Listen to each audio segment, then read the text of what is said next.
れるモンスターあればとことんぶちのめし、輝くお宝あれば無理やり独り占め、大胆不敵電光石火、勝利は私のためにある。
Fun fact, anime openings are so standardized that you can set the opening of any show to the song from any other show and it will work, with the exception of Slayer's freaking Try.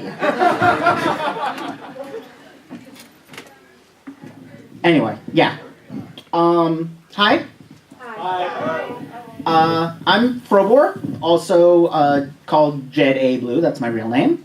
and I am the author of the book The Very Soil, a critical study of Puella Magi Madoka Magica, which has zippo to do with this panel, but I'm really proud of it because it came out a week ago, so I'm mentioning it in every single panel I do. This, however, is reading too much into The Slayers, which The Slayers is the first anime I ever saw, way back in 1995, and yet, in like 8 years of doing convention panels, which I actually did the math, if I'm not mistaken, this weekend is my 50th panel. I've never done the Slayers before. So given that this is my 50th panel, and the 20th anniversary of the show is on Tuesday, here we go. Yeah. Reading too much into whatever is the first panel topic I ever had. I've done 4 versions of them. I've done Gurren Lagann, Adventure Time, and AKB 0048, and now this. The idea of reading too much into, well, I'll get into that in a moment. Let's just start with what... No, you know what? I'll do it now. Reading too much into, the idea here is that I am taking something that is generally not regarded as being worthy of deep analysis and subjecting it to the kind of stuff that permitted me to write a book about Madoka Magica. We're going in deep, folks, and we're going in weird. But let's start with what The Slayers is. Is there anyone here who has not seen it? Good. Is there any huh? He hasn't seen it. Hide in the corner. Too bad you're staff. Okay. So, The Slayers is based on a light novel series by Hajime Kanzaka, which ran from 1989 to still going strong. I have read the first 9 because that is what I have been able to find in English. They stopped translating it. I know, but they even stopped fan translating, which is the annoying part. If anyone knows Japanese and wants an editor who's like really good at editing English, let's go. I will do this.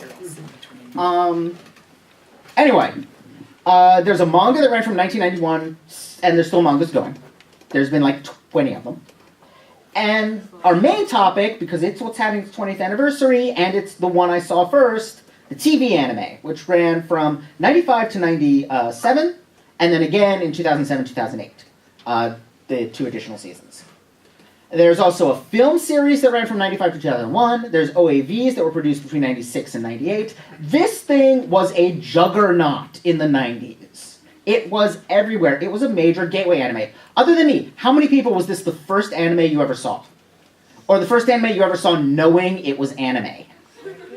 Quite a few more, yeah. Or the thing that got you into anime. Yeah. Like, this was what you showed your friends to get them to watch anime. In fact, I had a friend in high school who this is what she showed her mom to get her to watch anime. So we're going to be talking about the TV series. A, because it's 20th anniversary, and B, because that's what I want to talk about. And it's my panel. But, yeah, this was my gateway. I still remember this very vividly in my friend Cyrus's basement. My friend Paulo had these tapes that he'd gotten from his cousin in the Philippines. And we watched the entire first season the first half of the first season in one sitting. Because that was all we had. That was how we did it back in the day. No. You don't understand. In Cyrus's basement, we did crap like watching all of Evangelion in one night. Our brains were mush. That, by the way, was the second anime I ever saw. The first was the first half of the first season of Slayers. The second was Neon Genesis Evangelion. It was a bit jarring. But I was sold after those 2 things. For a very long time, this was my favorite anime. Lena Inverse was the first fictional character I ever had a crush on. She is still basically the perfect woman, just a little young for me these days. Dignified and arrogant. The perfect. So let's talk about where this series came from. Kanzaka's original concept was actually notably more serious. It was going to be focused on Luna Inverse, the Knight of Cepheid, who was basically the avatar of the dead god of good in the setting he had created. She was going to be like the hero, the chosen one, the paladin. And as he was working on her backstory, he realized that actually that's really boring, and her bratty little sister was way more interesting of a character. So he decided to make it a parody instead.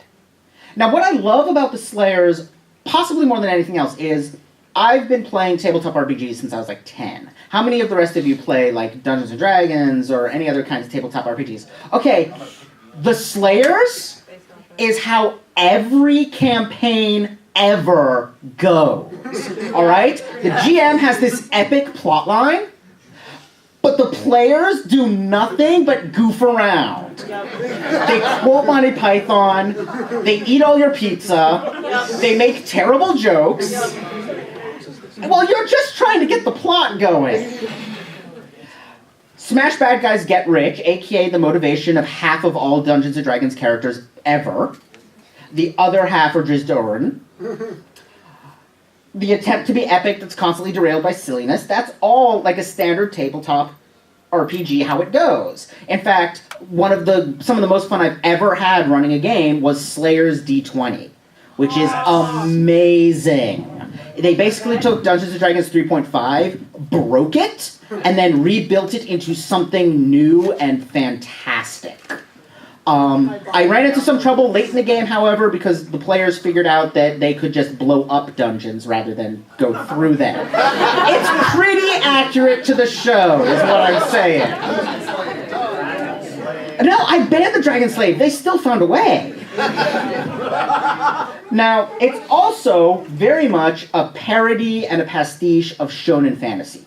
You know, it is basically, because it came out at about the same time as a show called Record of Lodoss Wars, which was a very straightforward shonen fantasy type thing. And putting the two side by side is really interesting because basically Record of Lodoss War is the picture the GM has in his head how the campaign is going to go. This is how it goes once it makes contact with players. Yeah. So let's start with talking about the characters because I love these characters. Lena Inverse, the unchosen one. Luna's the chosen one. Lena is not the chosen one, and half her personality is explained by that fact. She's the bratty little sister of the chosen. She is terrified of her sister due to a little incident where she played a little prank on her sister. In the TV continuity, we don't know what that prank is. In the novels, it involved naked pictures of her. Taking a shower. Yeah. She's the munchkin. You know, she's the player who comes in and just wants to be super powerful and kill monsters and take their stuff. She's ridiculously overpowered. She's got, you know, it's very obvious that they've got some kind of flaw system where you can get extra power in exchange for, like, weaknesses, but she's chosen ones that don't affect gameplay. She's chosen stuff like, you know, small boob size and being afraid of slugs, because when's that ever going to come up, right? And then the GM makes it come up. And she just is after loot and power. But she's also a perfect gender swap of your standard issue shonen hero. She's a powerful prodigy. She's got a big ego. She's got a big temper. She's very aggressive, but she can also be very compassionate when she wants to be. She's got a real sense of right and wrong. It's just only on big scale stuff. On the little scale, she'll do whatever. She never stops eating. She's a complete nerd about the subject that she derives her power from, and not that interested in anything else. In other words, she's Ed Elric as a girl. Oh yeah, including the being terrible at art. We did Let the that fanfic crossover. fly! We did an RP crossover with that one time. Wasn't there a really great moment when she took a bunch of loot, used her magic on it to make it Yes. more valuable? Yeah, Yes, in the second episode. I thought that was a really great element to her character. As It well. really is. That was when the GM realized- And that actually is something I'm going to talk about in a little bit when I get to talking about like the individual seasons, because that's actually part of a running theme in the first season. So moving on to the next character. Gowry, heir of the Chosen One. He's the descendant of a past Chosen One, the hero of light. Rowdy Gabriev, who Lena time traveled and saved in one of the movies because why the hell not? It was fun. So he's the heir of this heroic legacy, and he's the noob.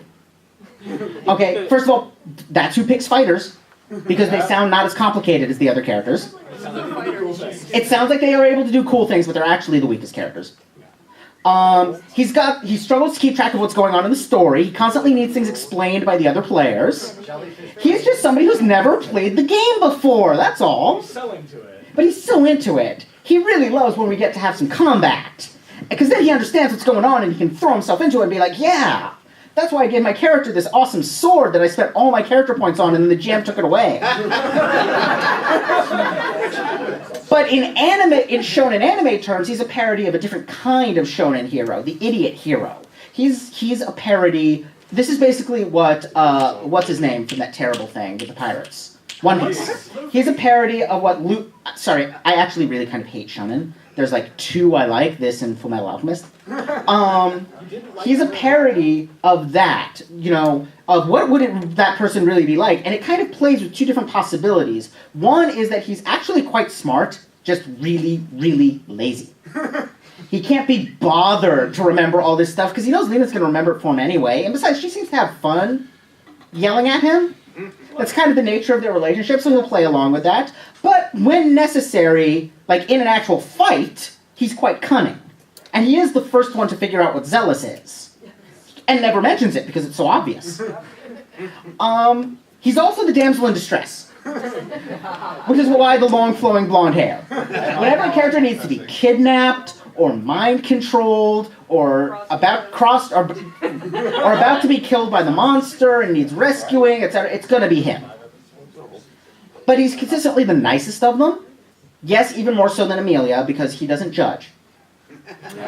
And he's the most observant of them. He's the one who actually, he can't remember what happened yesterday, but he knows what's going on right now. He sees everything.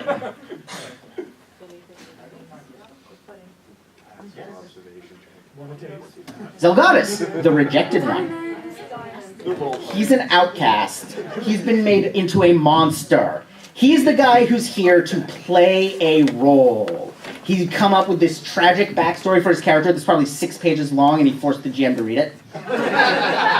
He picked flaws that actually cause challenges for his character, where he can't even go into a town and buy stuff without, people panicking. Or at least so he thinks. People seem generally not actually to notice Zelgadis. No one really cares because, let's face it, there's Beastmen walking around, That one chick like in the crowd. But he's also got built-in story hooks, which, let me tell you, as a GM, love it. That makes up for the 6-page backstory. When you give me stuff that I can bring up 15 sessions later to screw you over, that's the best.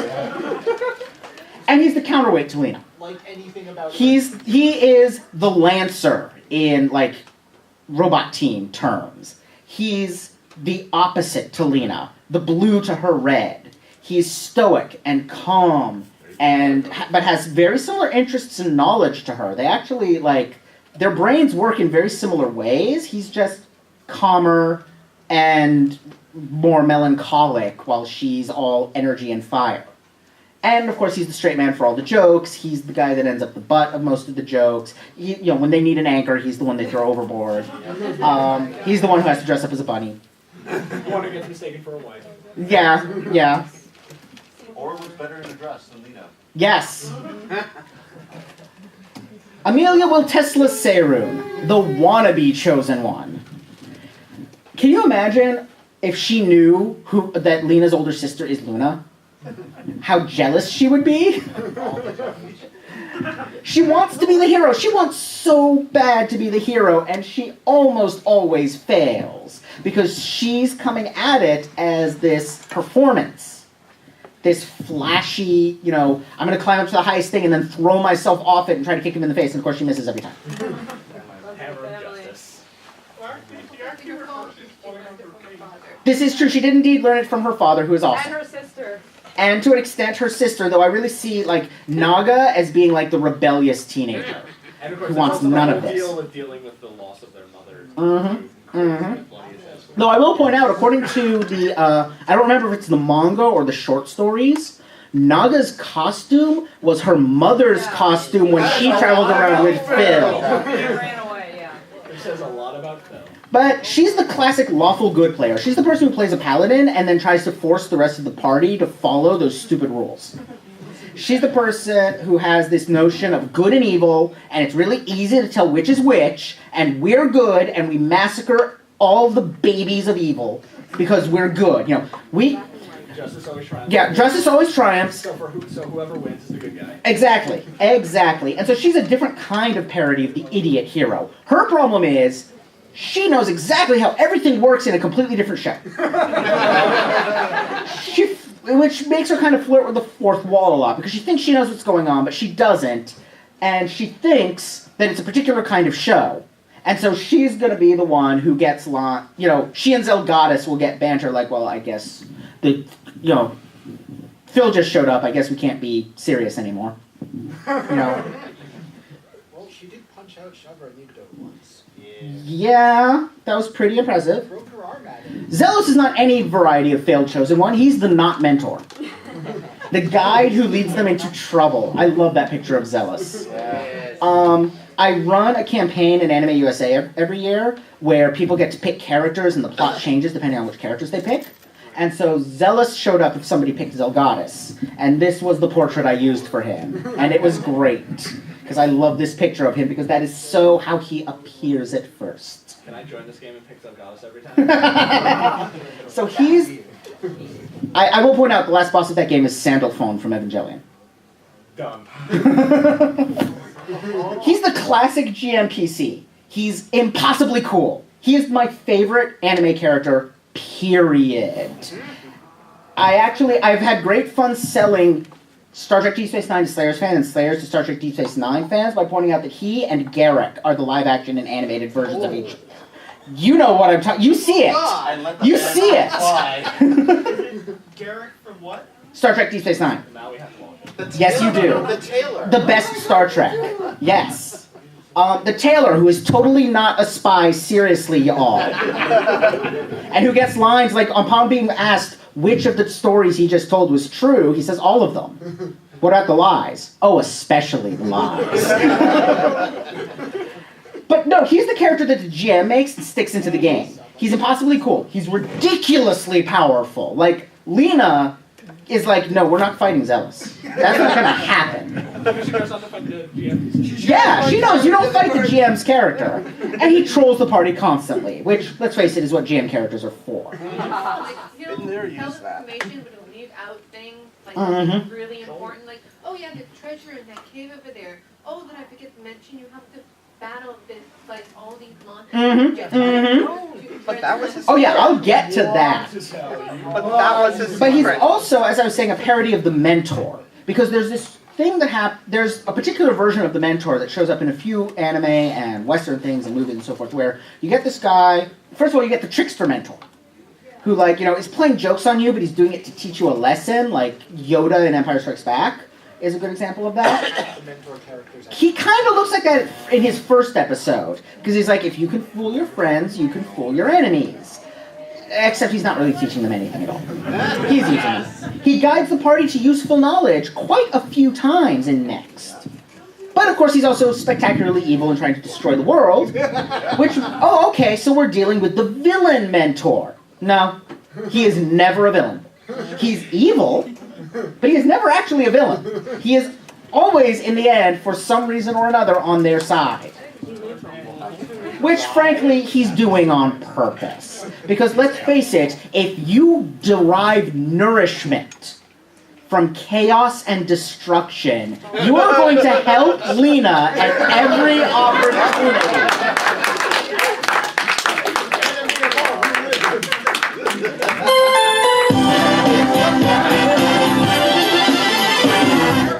Okay, let's talk about the individual seasons.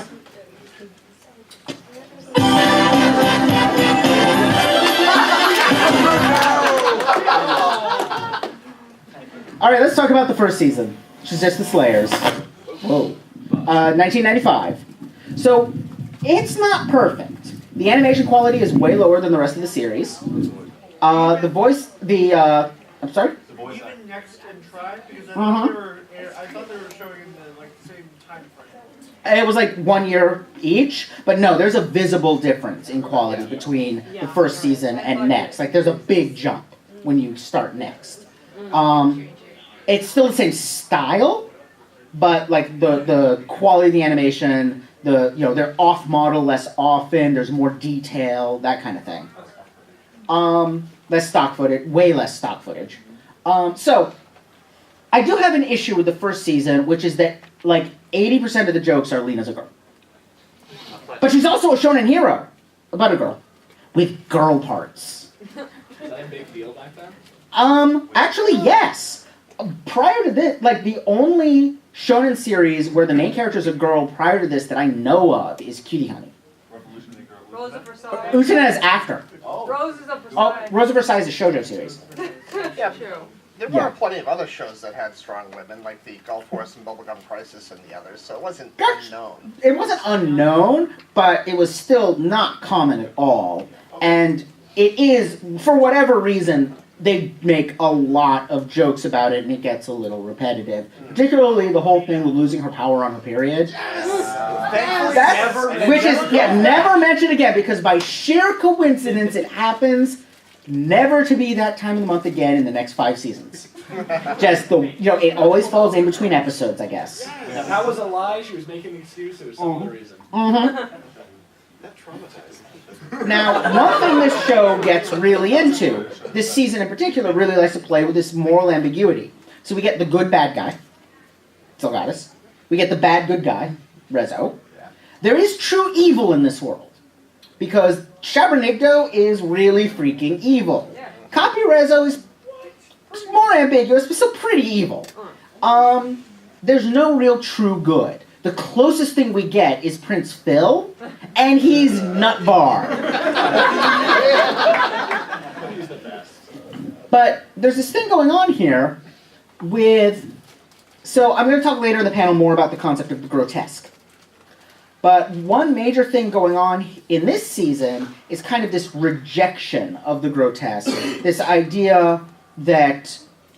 Something you see in a lot of anime of this time is that as the villains become more powerful, they get freakier and uglier. And so but what Next does is it inverts it. Now this is actually an accident due to the fact that the original novel seems pretty clearly to have been intended as a standalone, and that's what they adapted for the first 10 episodes. And then afterwards they started adapting stuff basically taken at random from other novels. So it's kind of an accident, but what ends up happening is you get the giant freaky monster as the mid-boss. The Lord of all evil. Well, we killed him in episode 10, so here's some other stuff. Which the novels do kind of have the same problem, because, again, that was the first novel, is the first 10 episodes. But it's a little different there. I think basically what happened here is the GM had a pre-planned campaign that they finished, and then they were like, we really like these characters, let's play some more. And the GM was like, oh crap, now what? Let's see, well, I've already got stats for Rezo, so I can slap this template onto him, and And then next he actually comes up with a good one. Right. Well, the second half of Slayers isn't bad. So there's a few recurring themes here. One is hidden powers being revealed. The first big one is the Sword of Light, which comes out of freaking nowhere. It's been mentioned once, and then all of a sudden Gowry turns out to have had it all along. Which is awesome, and I'm sure his player had great fun with that moment. Do you think the GM is throwing him a bone? Oh no! I think the GM looked at his character and was like, "Here, have something powerful because you're the only non-spellcaster. Don't tell the rest of the party until I say it's okay." He also hated it for a while. Huh? He also hated it for a while with his family, and they were Yeah. fighting over the sword. Yeah, there's backstory stuff on why he's a little reluctant to relieve it, but that was probably also made up by the GM.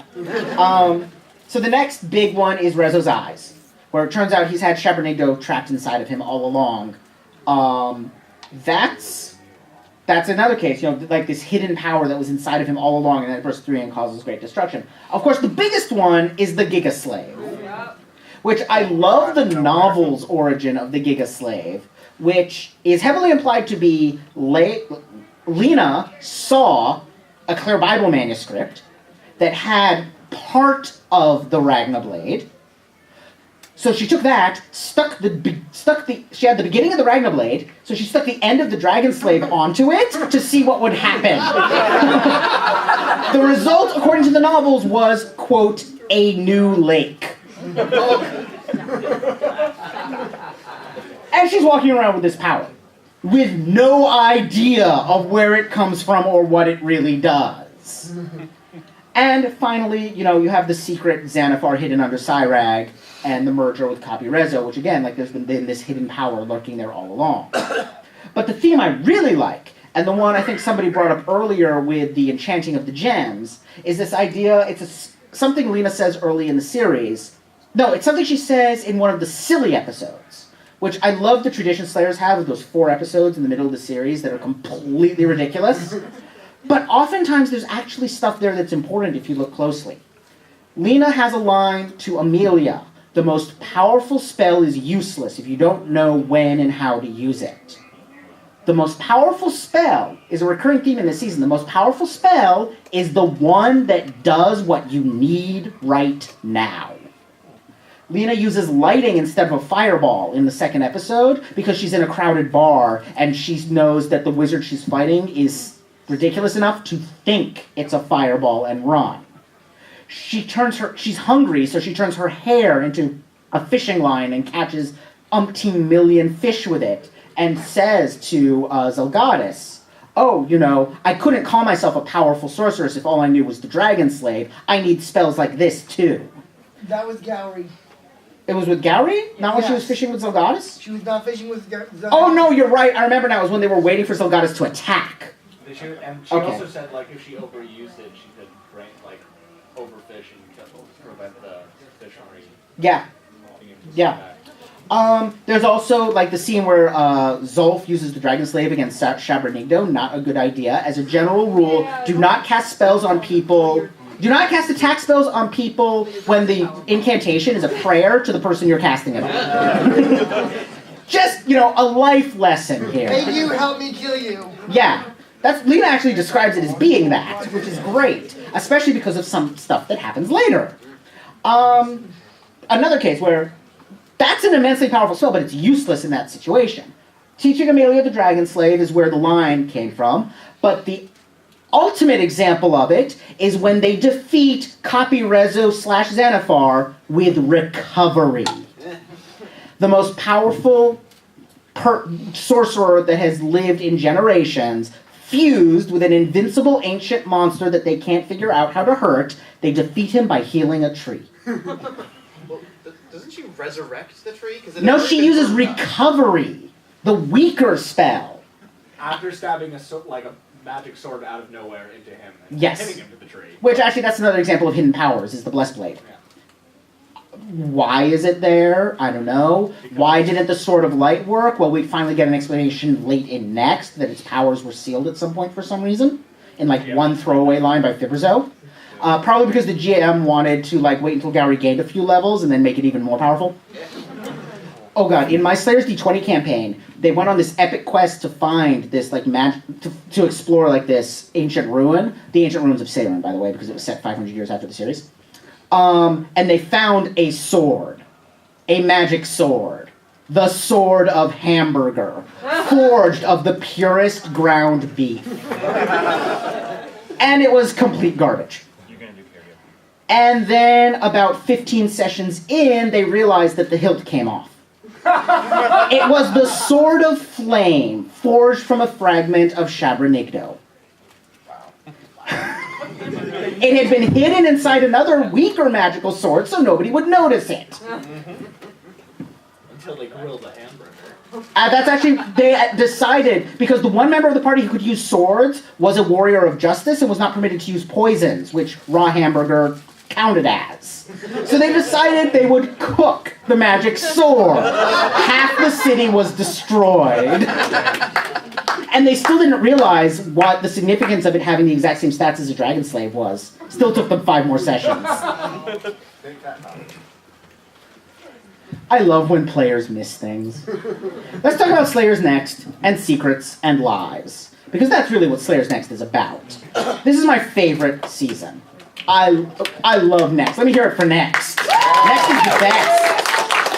You know why Nexi's the best? Because Zealous, best character.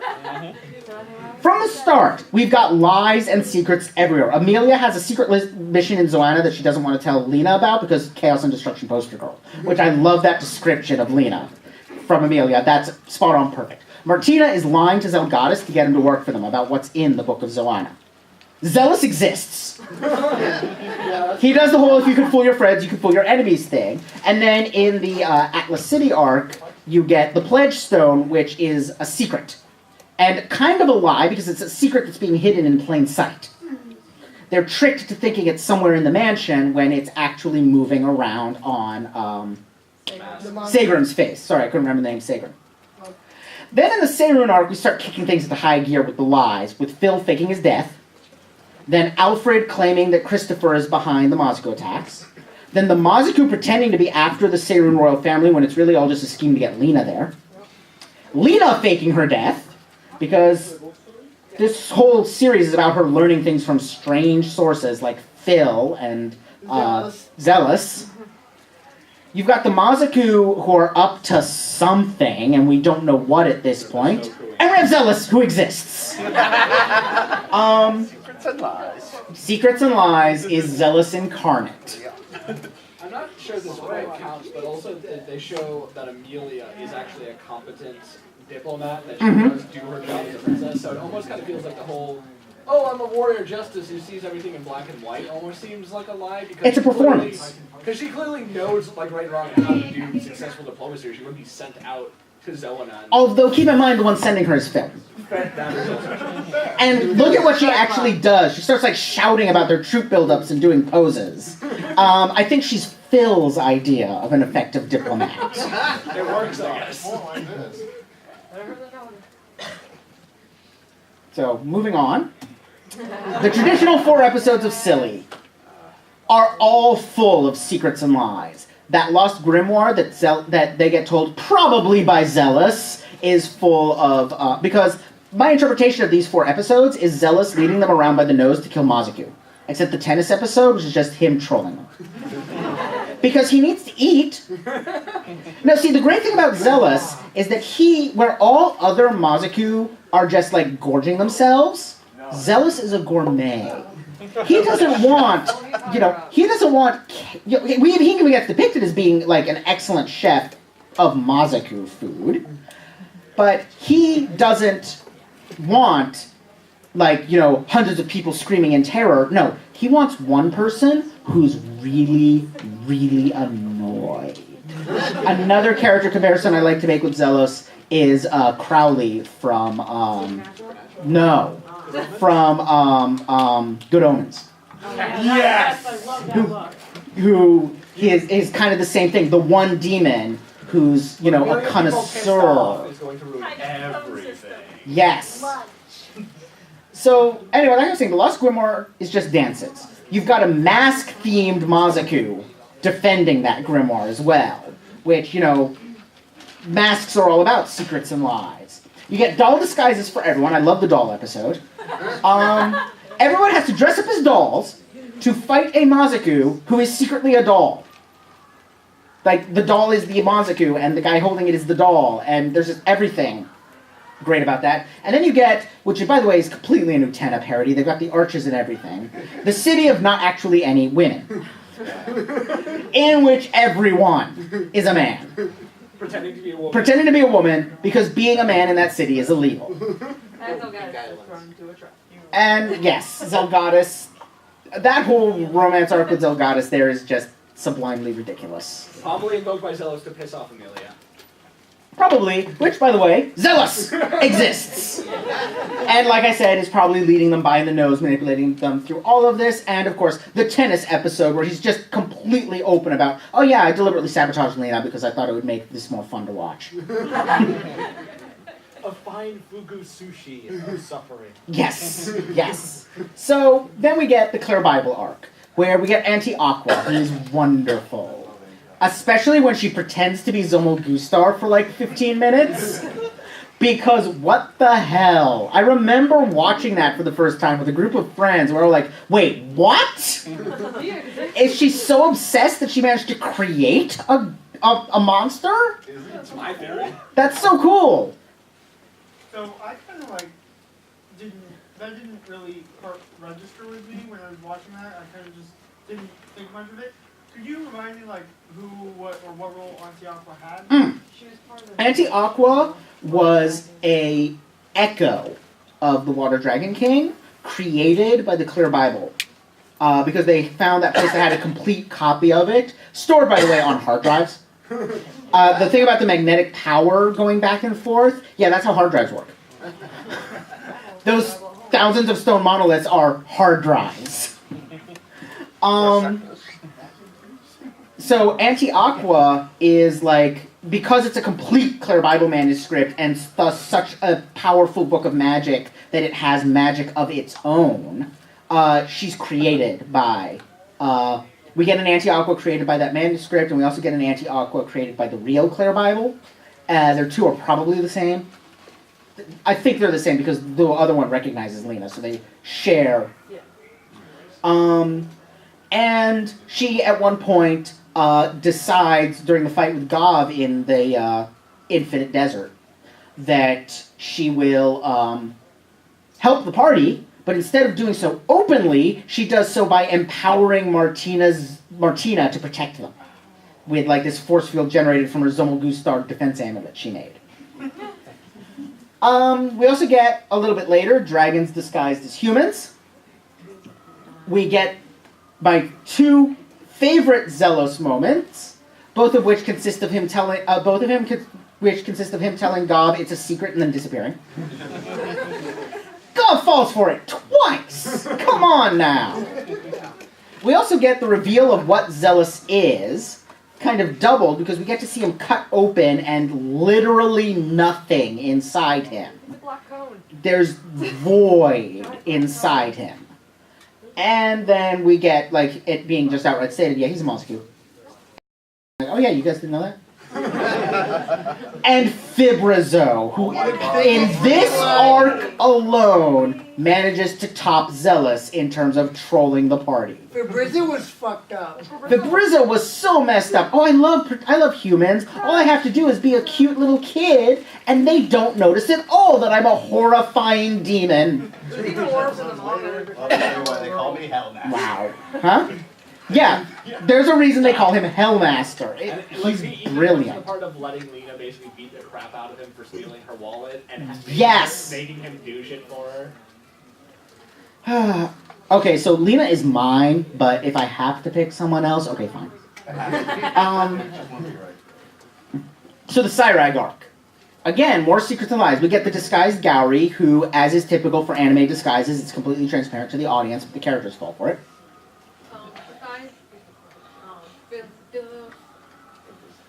Besides the fact that it got himself a little kid, he's also like the Dark Lord of the Dead.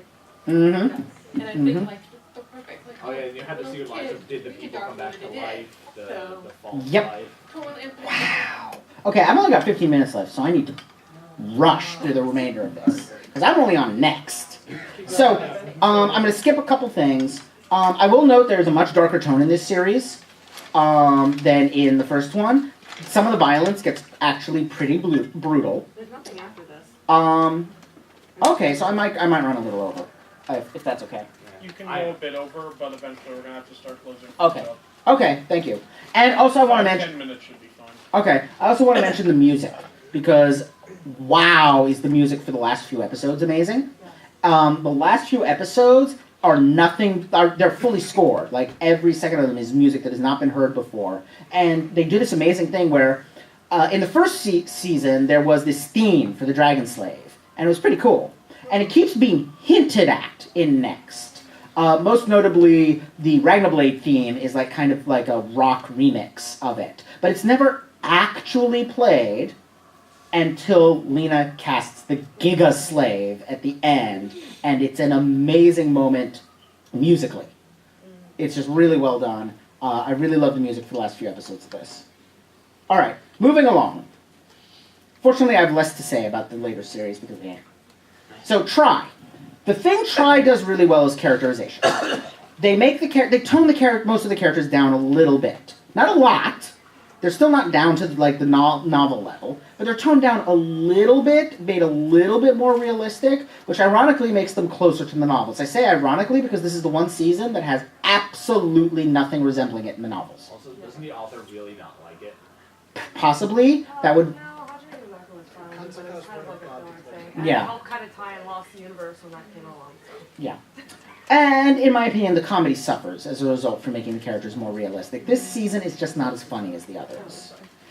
Especially because it's about genocide and hate, which are not inherently amusing topics. There's this whole cycle of ethnic violence thing, where the Golden Dragons killed the Ancient Dragons, so Valgov becomes a Mazaku and wants to kill the Golden Dragons, and Darkstar and Volfeed want to kill everything, and like everybody's genocidal. Also, misblaming Lena for killing Gob. Why does everyone think she killed him when she clearly never I- touched him? I will note, if you look closely, like the way she slashed him, there does seem to be some hint that Fibrazo's attack is on similar lines. So it's possible that like she wounded him and then Fibrazo finished the job. But still, yeah, Fibrazo killed him. Yeah. Why does everyone blame Lena? You know why everyone blames Lena? Because let's face it, who knows what happened in that fight? Lena, Zealous, Lena's friends, and Fibrazo who's dead. Zealous doesn't care. Zealous doesn't care, and everyone else hasn't told anyone because they're afraid of Lena. Lena's been going around bragging that she killed Gob and Fibrazo, okay? Outcast anyway. She is Lena Inverse. And she is Lena Inverse. It's her fault. So, I'm going to skip quickly through my complaints about Try. I don't like Try very much. I actually I really hated this Yes. the first time I watched it, but last month I watched all 104 episodes in sequence, and you know what? I actually liked it coming straight off the series. I actually liked it a lot. The art style is completely wrong and really jarring, but once you get past that, it's actually pretty cool. So, Pochiko pretty obviously is a hybrid of the other four characters. He's got Lena's personality and magic, Gary's sword, Amelia's royalty. He's been transformed by Rezo like Zelgadis. The result is that he's not as good at anything as the others are. Like every single one of them is better than him at something, but he's pretty obviously the new GNPC.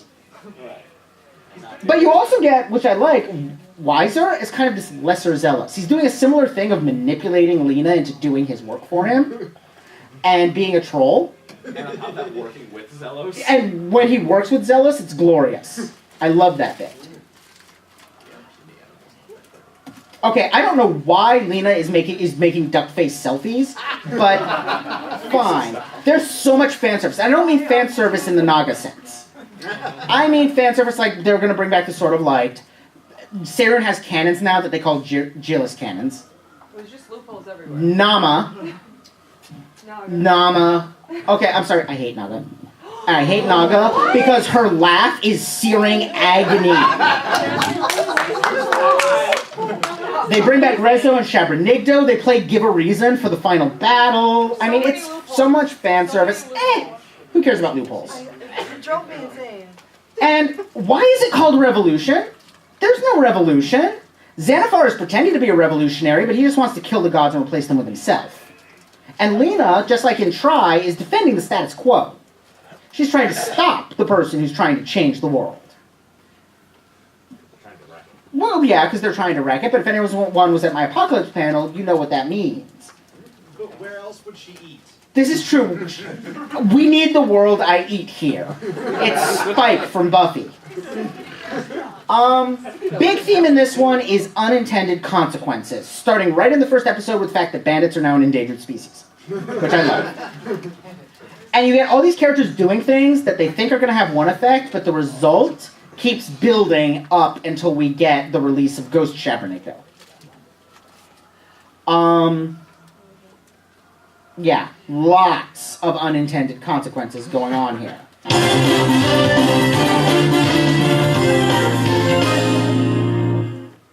I'm going to have to run through this fast, but I do really want to talk about the grotesque.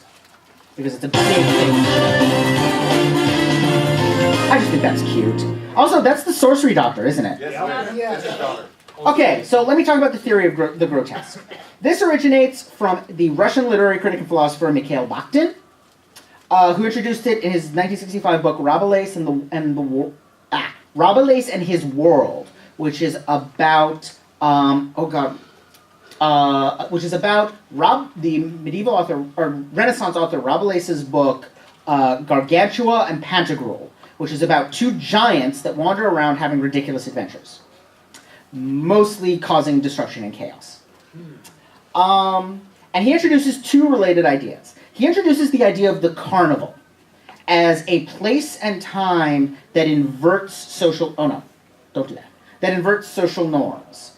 Carnival atmosphere, by which he means less stuff like the county fair and more stuff like Carnival and Mardi Gras. It's characterized by excess. Everything's over the top. You have violence or play that mimics violence. You have a lot of body jokes. People deliberately profaning the sacred or worshipping the profane. In Renaissance carnival, like back in Rabelais's time, the carnival would involve things like the lord would have to serve a meal in which he was the waiter and his servants sat at the high table. Stuff like that. It just inverted the social norms. Related to this, in Bakhtin's theory, is the aesthetic of carnival, which is the grotesque. It's, hugely swollen body parts or distortions of the human form, which reflect the disruption of social norms. All over the place in the Slayers. Even more so in the novels. But, okay, basically what we've got here is a carnivalization of high fantasy. It parodies it by making it grotesque, by taking the characters over the top, by taking the ideas over the top, taking everything to extremes, and by upending its values. The heroes are greedy, or ignorant, or delusional, or anti-heroic. The villains are either just acting according to their natures, because they're Mazaku and that's what Mazaku do, or there's some injustice that is, like Valgov, is driven by this injustice. Lena, our main character, likes to call on the forces of darkness to destroy entire towns. That's our hero, folks.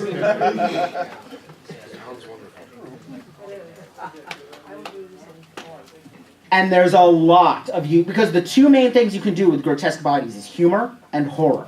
And this series does both. These are just partial lists, because this is what would fit on one slide.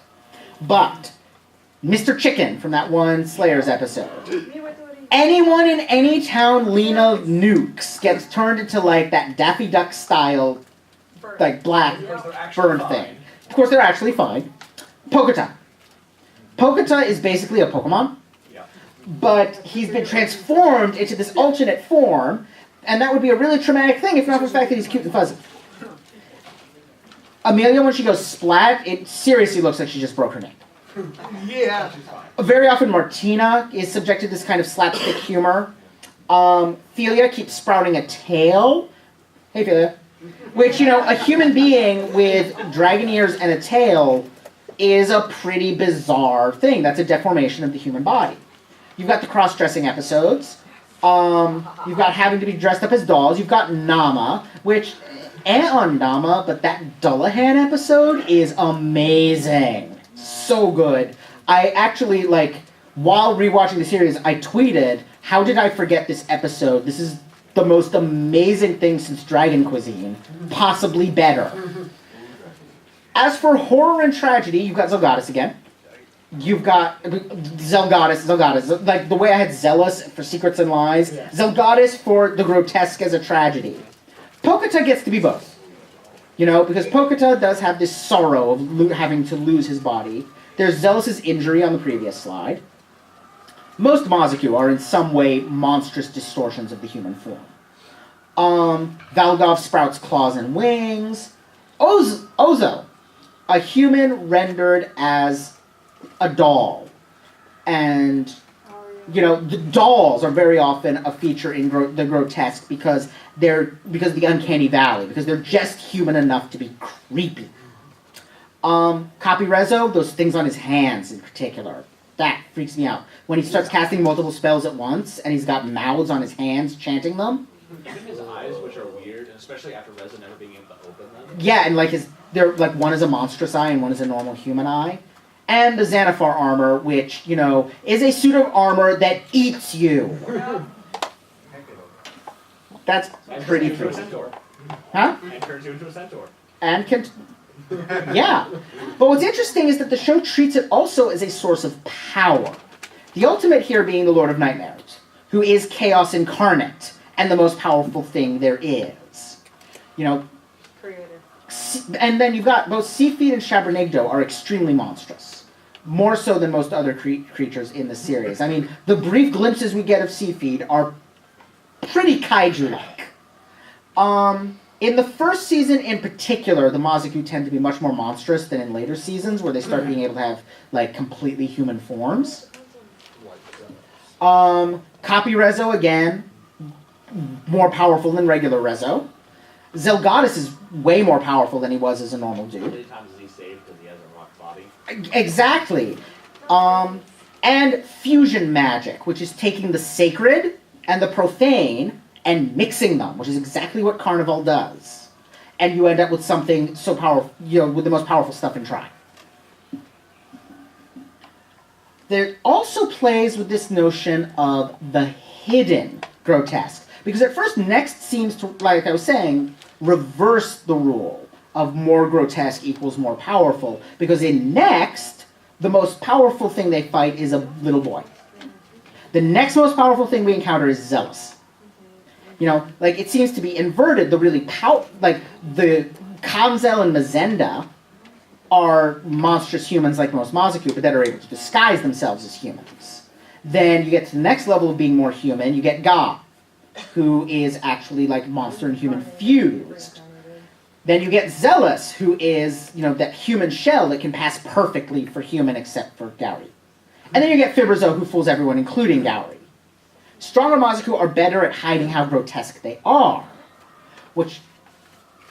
So perhaps the strongest of these hidden grotesques, the most powerful of them all, is the ultimate Chaos herself, hiding in plain sight all along.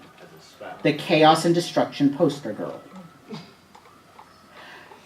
I have long had a kind of pet theory that the reason Lena is the only person who knows the Giga Slave is because just as Luna is the Knight of Seafeed, Lena is the equivalent for the Lord of Nightmares. She just doesn't know it. No one knows it because there's never been such a thing. Why does there need to be such a thing now? Because this entire universe exists for entertainment, and people are watching. Might be another shard of Sabernado. I've heard the Shard of Shabernado theory. There's issues with it, namely that he would have woken up by now. There's also Well, the the fact. bag is still sealed in the ground.